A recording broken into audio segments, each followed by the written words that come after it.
Assalamualaikum Milanisti, bagaimana kabarnya? Semoga baik-baik aja ya. Kunjungi website kita di maksimalmilan.blogspot.com.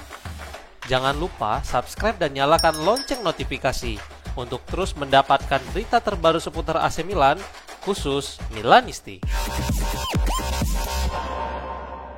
Di tengah pemberitaan terkait kontrak baru Theo Hernandez, muncul sebuah laporan yang menyebutkan bahwa ada tawaran mengejutkan untuk Theo dari klub ini. Menurut La Gazzetta dello Sport, Como membuat tawaran besar untuk Theo dalam beberapa hari terakhir senilai lebih dari 40 juta euro. Proposal itu tidak ditindaklanjuti karena sang pemain jelas menolak kepindahan tersebut. Como musim dingin ini telah banyak mendatangkan pemain seperti Asani Diao, Maxen Caqueret, Butez, dan yang terbaru mereka segera mendatangkan Dele Alli. Mereka juga tampaknya berpikir untuk mendatangkan Theo ke Stadion Comunale. Back 27 tahun itu memiliki beberapa minggu yang sulit karena belum juga menemukan bentuk terbaiknya seperti musim-musim sebelumnya. Di bawah asuhan Paulo Fonseca, dia seperti bukanlah yang kita kenal dengan berbagai masalah yang terjadi seperti kartu merah dan kegagalan penalti melawan Fiorentina. Namun setelah pergantian kursi pelatih, dia mulai menunjukkan peningkatan performa di bawah asuhan Sergio Conceição. Meskipun masih belum mencapai level tertinggi seperti di musim sebelumnya. Jelas para penggemar berharap agar sang pemain segera memperpanjang kontraknya yang akan berakhir pada tahun 2026. Francesco Camarda dilaporkan segera merapat ke Monza dengan status pinjaman hingga akhir musim. Camarda memang memiliki bakat yang jauh melampaui pemain seusianya. Di tim senior Milan, dia memang mampu menunjukkan kemampuannya, namun persaingan di sana sangatlah ketat. Saat ini dia membutuhkan menit bermain sebanyak mungkin. Jadi Milan memutuskan untuk meminjamkan sang pemain ke tim Serie A lainnya. Monza yang maju dengan kesepakatan peminjaman hingga akhir musim pun langsung mendapat respon baik dari Rossoneri. Menurut Fabrizio Romano, Diavolo telah setuju untuk meminjamkan bakat mudanya itu dengan kesepakatan peminjaman selama 6 bulan dan kesepakatan ini membuat pengejaran Monza terhadap Jovic instan berhenti. Sang pemain dilaporkan juga telah setuju untuk bergabung dengan Bianco Rossi dan Fabrizio juga mengklarifikasi bahwa pada akhir musim nanti dia akan kembali ke San Siro.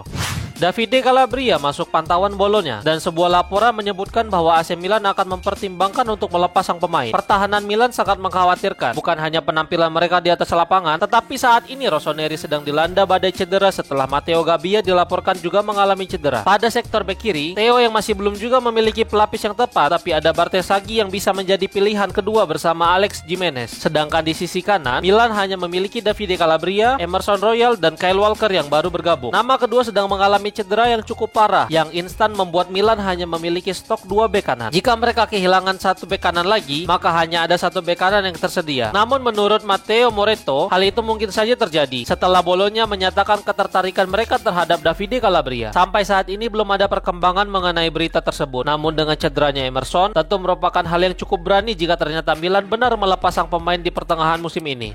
AC Milan sangat sibuk pada bursa transfer musim dingin ini. Mercato segera berakhir, namun banyak pemain Milan yang dilaporkan menjadi incaran dari klub dalam dan luar negeri. Milan sangat sibuk pada bursa transfer kali ini. Mereka yang masih terus berupaya untuk mendatangkan Gimenez pun sedang menjajaki alternatif penyerang lain. Namun ada juga laporan yang mengabarkan bahwa beberapa pemain juga akan angkat kaki dari San Siro. Alvaro Morata sedang menuju Turki, Davide Calabria sedang dalam pantauan Bolonya, dan berita terbaru adalah Fikayo Tomori masuk dalam radar klub Inggris. Menurut Gazzetta dello Sport, Aston Villa telah mengajukan tawaran sebesar 30 juta euro dengan peminjaman sebesar 3 juta euro dan kewajiban membeli sebesar 27 juta euro setelah mereka mampu lolos ke Liga Champions musim depan. Namun Milan dilaporkan menolak proposal itu. Villa bukanlah satu-satunya yang tertarik. Klub dari Inggris lainnya yang dilaporkan juga tertarik adalah Tottenham Hotspur. Spurs sepertinya akan segera melakukan pergerakan dalam beberapa jam ke depan dan Villa juga sepertinya akan mengajukan tawaran berikutnya untuk membujuk Milan.